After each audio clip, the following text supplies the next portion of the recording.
I've been asked, how do you write a series? Now, my series is actually quite lengthy. Heir to the Crown is going to be 15 books, but I broke it into 3 sets of 5. That'd be 3 pentologies, I guess you would say.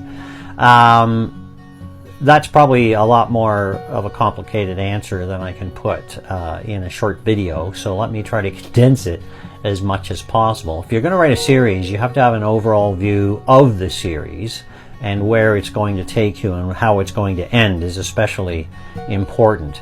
It's also important in the first book. You've got to lay down a lot of groundwork. You've got to introduce the world.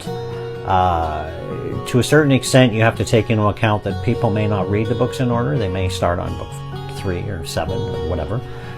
So each book has to do a little bit of setting up of the story, but you can rely less and less on that as the books go on. You know, when I get to book, like I'm writing book 11 right now, well, by that time I don't think you're going to be jumping in at book 11, so it's pretty safe to assume you're already familiar with the world. But plot-wise, you want to have these little pieces of information that you can call up later in some of the later stories. And also, it's very fun as a writer.